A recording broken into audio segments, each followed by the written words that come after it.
انسان ایک دوسرے سے مختلف ہے، کسی کو زیادہ ملتا ہے اور کسی کو کم، لیکن یہ ضروری نہیں کہ جو کچھ دوسروں کے پاس ہے وہ آپ کے پاس بھی ہو۔ اللہ کی تقسیم پر ناراضگی کا اظہار کر کے گناہگار نہ بنیں، اللہ تعالیٰ پر توکل رکھیں اور اپنے مقدر پر خوش رہنا سیکھیں۔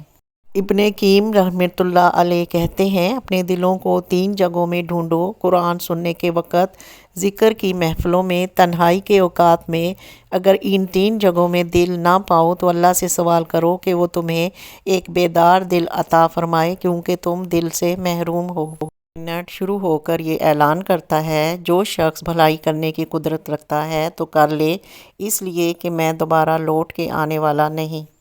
قبرستان بھرے پڑے ہیں ایسے بہت سے لوگوں سے جو کل سے نماز شروع کرنے والے تھے۔ نماز پڑھیے اس سے پہلے کہ آپ کی نماز پڑھی جائے۔ حضرت عیسیٰ ابن مریم نے حضرت یحییٰ سے فرمایا، اگر لوگ تمہارے حق میں کسی ایسے گناہ کا تذکرہ کریں جو تم میں موجود نہ ہو تو وہ تمہارے لیے ایک ایسی نیکی ہے جو تمہیں بغیر مشقت کے مل گئی ہے۔ بہت خاص ہوتی ہیں وہ زبانیں جو قرآن کی تلاوت کرتی ہیں، بہت خاص ہوتی ہیں وہ جوانیاں جو قرآن سیکھنے میں گزارتی ہیں، بہت خاص ہوتی ہیں وہ آنکھیں جو قرآن سنتے ہوئے آنسو بہاتی ہیں، بہت خاص ہوتے ہیں وہ لوگ جو قرآن کے مطابق ڈھلنے کی کوشش میں ہوتے ہیں۔ اللہ پاک ان لوگوں میں ہمارا شمار بھی فرمائے، آمین۔ شادی کرنا، بچے پیدا کرنا اور انہیں پالنا کوئی بڑا کام نہیں ہے، یہ تو غیر مسلم بھی کر رہے ہیں، جانور اور پرندے بھی کرتے ہیں۔ مسلمان ماں باپ کی حقیقی ذمہ داری اپنی اولاد کو دین کی تربیت دینا، اسلام والا ماحول فراہم کرنا تاکہ اپنے بعد ایمان والی نسلیں چھوڑ جائیں۔ بروز قیامت ایک بڑا سوال آپ کی اولاد کے متعلق بھی پوچھا جائے گا۔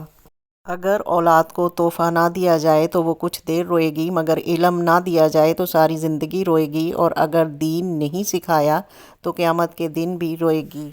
نماز سے بھاگتے بھاگتے پھر ایک وقت ایسا بھی آتا ہے جب نماز انسان کی ضرورت بن جاتی ہے۔ انسان جب ایک دفعہ اس کی طاقت کو دیکھ لیتا ہے تو اس کی سمجھ میں یہ بات آ جاتی ہے کہ دل چاہے یا نہ چاہے نماز پڑھے بغیر اس کا گزارا نہیں ہے۔ وہ جان لیتا ہے کہ اس کی حفاظت اس کی نمازوں کی حفاظت سے ہے۔ انس رضی اللہ تعالیٰ عنہ سے روایت ہے کہ رسول اللہ صلی اللہ علیہ وآلہ وسلم نے فرمایا، اللہ تعالیٰ فرمائے گا کہ ہر اس شخص کو دوزخ سے نکال دو جس نے مجھے ایک دن بھی یاد کیا ہو یا مجھ سے کسی مقام پر ڈرا ہو۔ دنیا کے ہر میدان میں ہار جیت ہوتی ہے، لیکن اخلاق میں کبھی ہار اور تکبر میں کبھی جیت نہیں ہوتی۔ مرنے کے بعد جتنی زمین بادشاہ کے پاس ہوگی اتنی ہی فقیر کے پاس بھی ہوگی۔ دوسروں کے جائیداد پر قبضہ کر کے اپنی آخرت برباد نہ کریں۔ اپنی امیدوں کو چھوٹا کرو، موت کے اچانک آ جانے سے ڈرو اور نیک کام کرنے میں جلدی کرو۔ زندگی کی سب سے بڑی ہار کسی کی آنکھوں میں آنسو آپ کی وجہ سے، اور زندگی کی سب سے بڑی جیت کسی کی آنکھوں میں آنسو آپ کے لیے۔ جب کسی پر احسان کرو تو اسے چھپاؤ، اور اگر کوئی تم پر کرے تو اسے پھیلاؤ۔ حسد کرو گے تو کچھ نہیں پاؤ گے، اور شکر کرو گے تو گن نہیں پاؤ گے۔ نیکی میں اتنی طاقت ہے کہ ایک چھوٹی سی نیکی آپ کو اللہ کی رضا اور جنت کا حقدار بنا سکتی ہے۔ شکایت کی لت لگ جائے تو ناشکری زبان کی لذت بن جاتی ہے، اور انسان ہمیشہ بے سکون رہتا ہے۔ تم کسی میں کوئی عیب دیکھو تو اسے اپنے اندر تلاش کرو، اگر اسے اپنے اندر پاؤ تو اسے نکال دو، یہ اصلاح کی بہترین کوشش ہے۔ اللہ تعالیٰ سے دعا مانگو تو دعا کی قبولیت پر یقین رکھو، کیونکہ اللہ تعالیٰ غافل، لاپرواہ اور مایوس کی دعا قبول نہیں کرتا۔ رسول اللہ صلی اللہ علیہ وآلہ وسلم نے فرمایا، اس ذات کی قسم جس کے ہاتھ میں میری جان ہے، تم لوگ نیکی کا حکم دیتے رہو اور برائی سے منع کرتے رہو، ورنہ اللہ تعالیٰ تم پر ایسا عذاب مسلط کر دے گا کہ تم اللہ تعالیٰ سے دعائیں کرو گے لیکن تمہاری دعائیں قبول نہ ہوں گی۔ حضرت ابو ہریرہ رضی اللہ تعالیٰ عنہ سے روایت ہے کہ رسول اللہ صلی اللہ علیہ وآلہ وسلم نے فرمایا، سجدے کی حالت میں بندہ اپنے رب کے بہت قریب ہوتا ہے، لہٰذا سجدے میں کثرت سے دعا کیا کرو۔ دنیا میں سب سے تیز رفتار چیز دعا ہے، جو دل سے زبان تک پہنچنے سے پہلے اللہ تعالیٰ کے پاس پہنچ جاتی ہے۔ زندگی کے بارے میں اتنا سنجیدہ ہونے کی ضرورت نہیں، کیونکہ کوئی بھی یہاں سے زندہ بچ کر نہیں گیا۔ فرائض کے چھوڑنے سے جو عذاب آتے ہیں وہ وظائف کے پڑھنے سے ختم نہیں ہوتے۔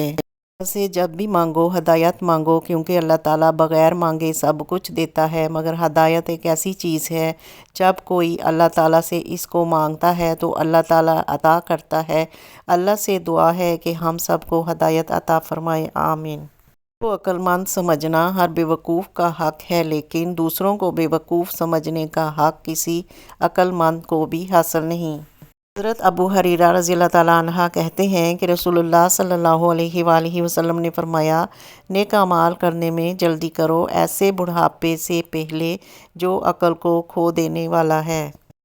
اے میرے اللہ، معلوم نہیں کتنی سانسیں باقی ہیں، لیکن میری موت سے پہلے مجھے مقصد حیات سے ملا دینا، مجھے ایسی حالت میں اپنے پاس بلانا کہ تو مجھ سے راضی ہو۔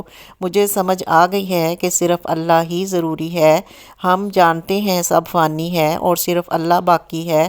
بس مجھے اپنے قریب کر لے کہ زندگی کی سختیاں تیری محبت میں برداشت کر سکوں اور تیرا ذکر، تیرا شکر اور تیری عبادت بہترین طریقے سے ادا کر سکوں۔